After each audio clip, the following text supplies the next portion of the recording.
வணக்கம். இன்னைக்கு வந்து என்ன பார்க்க போறோம்னா, கீ ரைஸ் தாங்க பார்க்க போறோம். ரொம்ப டேஸ்டியா இருக்கும். ரொம்ப ஈஸியா செய்ய முடியுங்க.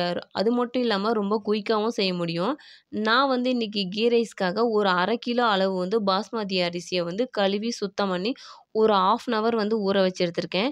இப்போ வந்து கீ ரைஸ் செய்ய தேவையான பொருள் என்னென்னு பார்க்கலாம். இஞ்சி பூண்டு பேஸ்ட் எடுத்திருக்கேன். 50 எம்எல் ஆயில் எடுத்திருக்கேன். 2 பெரிய வெங்காயம் வந்து கட் பண்ணி எடுத்து வச்சிருக்கேன். முந்திரி, 75 எம்எல் நெய் எடுத்திருக்கேன். கிராம்பு, பட்டை, சோம்பு, அன்னாச்சி பூ, அப்புறம் பச்சை மிளகாய் எடுத்திருக்கேங்க. இன்னைக்கு வந்து குக்கர்ல தான் நான் சமைக்க போறேன். 75 எம்எல் நெய்யில வந்து நான் பாதி நெய்ய சேர்த்துக்க போறேன். மிச்சம் நெய்ய வந்து கடைசியா சேர்த்துக்கிறேன். நெய் சூடானதுக்கப்புறம் நான் வந்து ஆயில் சேர்த்துக்கிறேன். நம்ம வந்து நெய்ய வச்சு மட்டும் சமைக்கும்போது வந்து சாப்பிட வந்து கொஞ்சம் தெவிட்டுற மாரி இருக்கும். அதுக்காக தான் நான் ஆயில் சேர்த்துக்கிறேன். ஆயில் வந்து சூடானதுக்கப்புறம் நாம எடுத்து வச்சிருக்க இந்த ஸ்பைசஸ் எல்லாம் சேர்த்துக்கலாம். இப்போ வந்து பொரிஞ்சதுக்கப்புறம் நாம எடுத்து வச்சிருக்கிற முந்திரி பருப்பு சேர்த்துக்கலாம். முந்திரி பருப்பு வந்து ஆப்ஷனல் தாங்க. வேணும்னா சேர்த்துக்கலாம், வேண்டான்னா விட்டுறலாம். முந்திரி பருப்பு வந்து கலர் கொஞ்சம் சேஞ்ச் ஆனதுக்கப்புறமா நாம எடுத்து வச்சிருக்கிற பெரிய வெங்காயம் சேர்த்துக்கிறேன். அதோட 2 பச்சை மிளகாய் சேர்த்துக்கிறேன். பச்சை மிளகாய வந்து கீறி விடாம அப்படியே சேர்த்துருக்கேன். ஏன்னா, நாம சேர்த்துருக்கிற இஞ்சி பூண்டு பேஸ்ட், அப்புறம் நாம சேர்த்துருக்கிற அந்த ஸ்பைசஸ் எல்லாம் கொஞ்சம் காரமா இருக்கும். அதுக்காக நான் மிளகாய வந்து அப்படியே சேர்த்துருக்கேன். இதோட 1/2 ஸ்பூன் அளவுக்கு இஞ்சி பூண்டு பேஸ்ட் சேர்த்துருக்கேன். இது வந்து இந்த மாதிரி வதங்கட்டும்.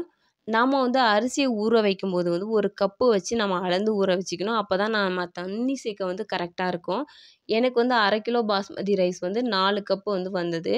4 கப் ரைஸுக்கு வந்து நான் 5 கப் தண்ணி சேர்த்துக்கிறேன். இப்போ வந்து தேவையான அளவு உப்பு சேர்த்துக்கிறேன். இப்போ வந்து ஒரு கொதி நல்லா கொதிச்சு வரட்டும். அப்போ வந்து நாம ரைஸ் சேர்த்துக்கலாம். மிச்சம் வச்சிருக்கிற நெய்யெல்லாம் சேர்த்துக்கிறேன். இப்போ வந்து ரைஸ் சேர்த்துக்கலாம். ரைஸை சேர்த்து வந்து நல்லா கலந்து விட்டுட்டு நம்ம குக்கரை வந்து மூடி போட்டு வச்சிடலாம். இப்போ வந்து நம்ம குக்கர் மூடி போட்டதுக்கப்புறமா வந்து ஒரு விசில் வந்ததுக்கப்புறமா நாம் வந்து அடுப்பை வந்து சிம்மில் வச்சிடணும். அடுப்பை வந்து சிம்மில் வச்சுட்டா திரும்பவும் வந்து ஒரு 2 நிமிஷம் வந்து அதே சிம்லேயே இருக்கட்டும். அதுக்கப்புறமா நாம் வந்து அடுப்பை ஆஃப் பண்ணிடலாம் 2 நிமிஷத்துக்கு அப்புறம். அப்போ வந்து நம்ம விசில எடுத்துட்டு அந்த ஸ்டீம் ஃபுல்லும் போனதுக்கப்புறமா நம்ம ஓப்பன் பண்ணி பார்க்கும்போது வந்து ரைஸ் வந்து குழையாம உதிரி உதிரியா அப்படியே இருக்குங்க. இந்த டிப்ஸை வந்து நீங்க ஃபாலோ பண்ணி பாருங்க. நாம எப்பவும் 1 கிளாஸ் வந்து பாஸ்மதி ரைஸ்க்கு 1 1/2 கப் வந்து தண்ணி வைப்போம். இது கொஞ்சம் வித்தியாசமா வச்சிருக்கேன். ஆனா வந்து அடி பிடிக்காம ரொம்ப பர்ஃபெக்ட்டா ரைஸ் வருங்க. பாருங்க. கொஞ்சம் கூட அடி பிடிக்கவே இல்ல. ரைஸ் வந்து ரொம்ப உதிரி உதிரியா அதே மாதிரி இருக்கு. அவ்வளோதாங்க. சுட சுட கீ ரைஸ் ரெடி ஆயிடுச்சுங்க. நீங்களும் ட்ரை பண்ணி பாருங்க. ரொம்ப டேஸ்டியா இருக்கும்.